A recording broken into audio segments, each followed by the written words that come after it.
Welcome back to Parenting Pulse, where we unpack the science, stories, and strategies that make parenting both universal and deeply personal. Today, we have our guest host joining us to discuss what the latest research says about guiding kids' behavior, from toddlers all the way to teens. And honestly, the big theme is clear. Effective consequences are less about punishment and more about connection. I am ready. You know that moment when your toddler's having a complete meltdown in the grocery store and everyone's staring? Yeah, we've all been there. Today, we're diving into the science of consequences. What actually works when it comes to discipline, from toddlers to teens.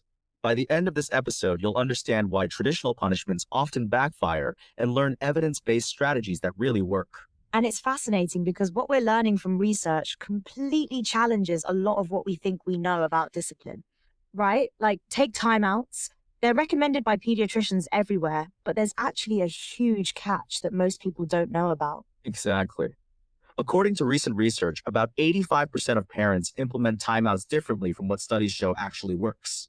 It's like having a great recipe, but missing crucial steps. Wait, so most parents are doing timeouts wrong? Yeah, and here's the thing. When done correctly, timeouts should be brief, like 3 minutes max for kids between 3 and 7 years old. But more importantly, they need to happen within a warm, supportive relationship. That's so different from how I've seen them used.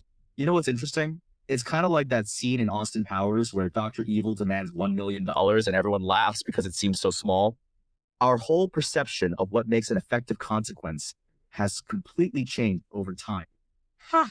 That's actually a perfect analogy. So what does the research say actually works? Well, it really depends on the age. For toddlers, the research shows that tantrums are actually a biological and developmental response, not bad behavior. That's probably news to a lot of parents. Right? Their prefrontal cortex is still developing, so they literally cannot self-regulate or stay calm under stress. It's physically impossible. So what should parents do instead? The research points to something called emotional coaching. It's about validating the emotion while setting clear limits on the behavior. Like saying, I see you're frustrated, while still maintaining, we can't throw toys. That makes so much sense. What about older kids? This is where it gets really interesting. For school-age children, studies show that positive discipline strategies work better than punishment. Can you give us an example? Sure. Instead of taking away privileges, research supports using natural consequences combined with problem-solving discussions. The key is teaching skills, not just enforcing rules.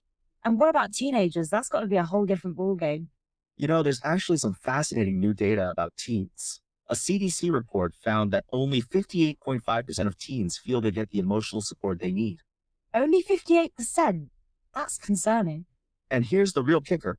93.1% of parents think their teens are getting adequate support. There's this huge perception gap. That's actually heartbreaking. It is.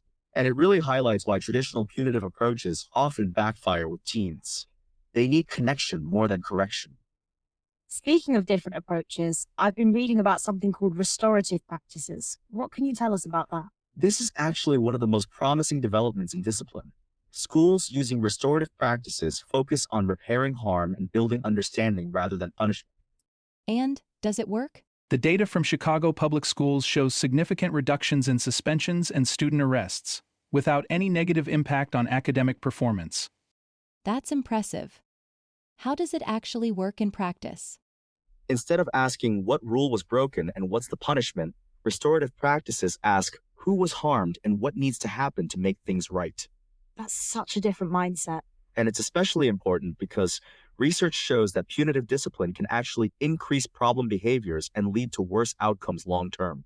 So what's the key takeaway for parents trying to figure this out? The research consistently shows that effective consequences need 3 things: clear boundaries, emotional support, and teaching moments.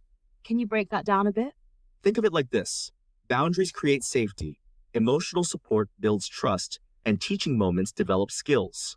All 3 work together. That makes sense. But what about when kids really test those boundaries? That's when most parents fall back on punishment. But here's what's fascinating. Studies show that maintaining connection during difficult moments actually leads to better behavior long-term. Even though that feels counterintuitive.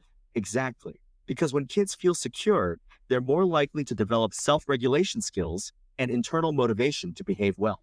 Let's talk about specific strategies parents can use. For toddlers, research supports using simple, clear language and immediate, natural consequences. Like if they throw food, mealtime ends. And for school-age kids? Problem-solving conversations work well. Help them understand the impact of their actions and brainstorm better choices for next time. What about teenagers? With teens, research shows that collaborative problem-solving and natural consequences are most effective. Treat them as capable of making good decisions. That's quite different from the strict disciplinarian approach many of us grew up with.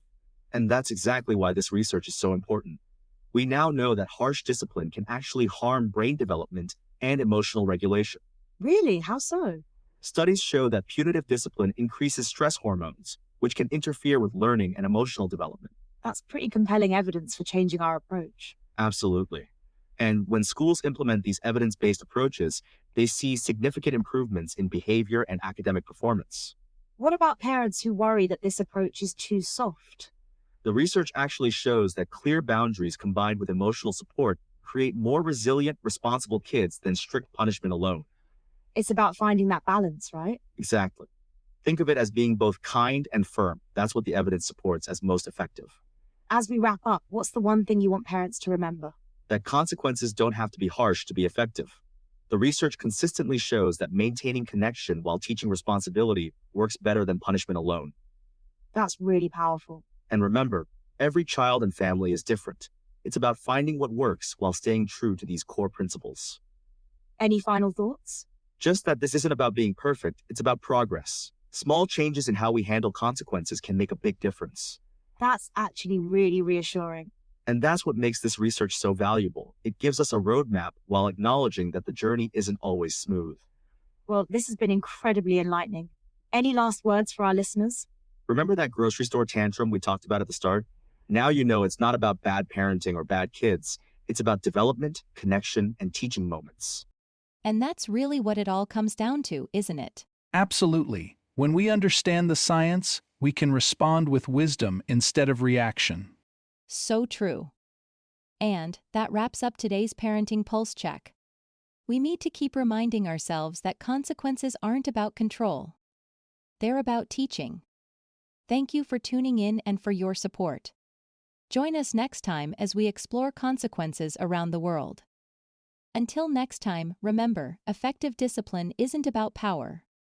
It's about teaching, connecting, and growing together.